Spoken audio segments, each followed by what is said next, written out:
Biden has already locked up the vast majority of support from the unions, but unions are so in lockstep with Democrats most of the time that any little trickle of support going to the Republicans, unless it's a labor or a law enforcement union, is kind of a big deal and is noteworthy. And yeah, you're talking about the Teamsters.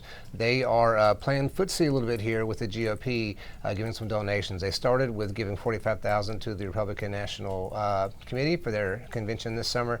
They gave the same amount to the DNC, but again, labor donations are usually 95+% for Democrats. So splitting it 50-50 is a big deal. Welcome to Reporter's Notebook. We talk to the Washington Examiner's top journalists about the stories breaking on their beats. I'm Jim Antle, and I'm joined today by White House reporter Haisten Willis. Haisten, the first Trump trial is upon us. What are some of the things that President Biden's reelection campaign is doing to capitalize on his absence from the campaign trail? Yeah, I think that's exactly right. He is trying to take advantage of the fact that Trump is sidelined, holed up in court. He did this week a three-city tour. I think it's actually 4 stops between his city, his state of birth, Pennsylvania. He started in Scranton, his hometown, went over to Pittsburgh, and then did 2 different stops in Philadelphia. So that was the Pittsburgh Blitz, basically. Pittsburgh is very, very important. That sounds like a football play. The Pittsburgh Blitz? The Pittsburgh Blitz. Absolutely. I'm sure the Steelers did like that in the the Philly 70s. special. Yes, yeah, exactly. But both candidates are very, very focused on these states.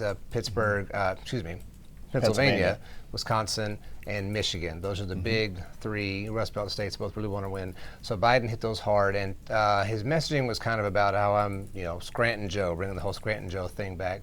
In Scranton, he talked about tax policy, how Trump wants to raise taxes on the middle class and wants to cut taxes on billionaires, and Biden wants to do the opposite. I want to raise taxes for billionaires and cut taxes for the middle class. And then in Pittsburgh, very interesting, he talked about raising tariffs on Chinese steel and aluminum. That's something that Trump has been talking about really since he started campaigning way back in 2015 and 16. That was a controversial thing. That was a big break from what was kind of the orthodoxy at the time, which was that tariffs are bad and free trade is good, right? So Biden is now kind of joining the parade to an extent, talking about not only doing tariffs, but doing even higher tariffs on Chinese imports of those 2 products than Trump. So that's the message this week. Scranton Joe is back. So now one of the constituencies that would play to, certainly appeal to, would be the labor unions. And Biden has had a lot of support, particularly from union leaders.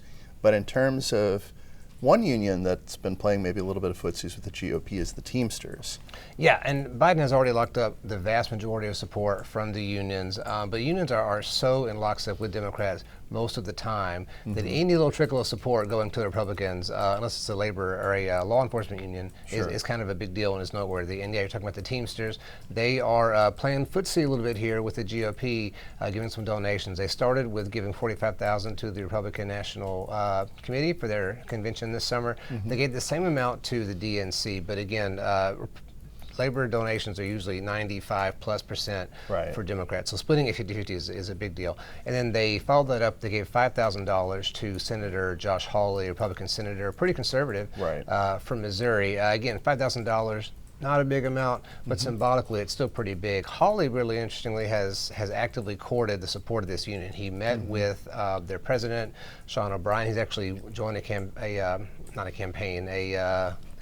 strike. A picket line. He joined a picket line in St. Louis. So he's actively gone and said, hey, I want to support the union. It's just kind of this new movement for the GOP to be more blue-collar oriented. Either way, they're giving a little bit of money. The other thing is they haven't endorsed anybody yet. Most unions have already endorsed President Biden. The Teamsters are kind of holding out. They're meeting with some Republican people, may give some more money to them. One last thing about them that's sort of different than other unions is that they represent truckers, right? So this is more of a blue collar. I was talking to a guy who's kind of a union expert the other day saying that's more of a conservative constituency, right? Guys that drive trucks and deliver things for UPS and things like that. They definitely vote for Trump, a lot of them, but the leadership seems to be getting more in step with that, so we'll see what that goes. And they have occasionally endorsed Republicans in the past, but generally speaking, the union leadership, more so than the rank and file, are behind Democratic candidates. Right. The leadership goes for the Democrats almost all the time, whereas, the rank and file, I think for a long time it's been they're more split, but the leadership and the dollars have gone to them. I think you're referring to they endorsed Nixon, I think, in the 70s, right? Which was a big deal. But again, historically,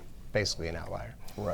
So there's another division within the Democratic coalition that has happened over the Israel war in Gaza.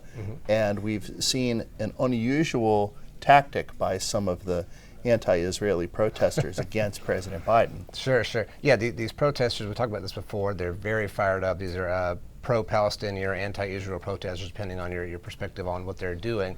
But they're very consistent ever since there was the October 7th terrorist attacks that launched this conflict. They have followed Biden pretty much everywhere that he's gone around D.C. Every sign or escalator or something has spray paint or a sticker on it saying, support Palestine and things like that. Ceasefire. Yeah. So this and they blocked traffic. They've done all kinds of different creative things. The latest one that was kind of new a few days ago was that they camped out outside Biden's hotel. This is when he was in Scranton, and there's only 6 of them, but they brought noisemakers and they had a loudspeaker, possibly a bullhorn, and started doing a bunch of different chants late at night to try to keep the president awake. They even said one of the chants was "Wake up, Sleepy Joe."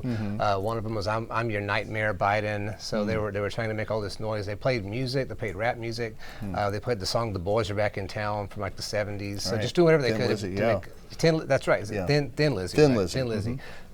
They played that song. So anything to cause a disruption and keep the president awake at night. We're not really sure if it did keep him awake. He looked pretty much normal the next day. I didn't notice an extra sleepy Sleepy Biden or anything. Right. But So either next way, time, though, Trump calls him Sleepy Joe, maybe we'll know why. Yes, he could have definitely been Sleepy Joe after being up all night due to some protesters. Up all night, sleep all day. Thank you, Haisten. Absolutely. You can read Haisten and the rest of our political team's coverage at washingtonexaminer.com.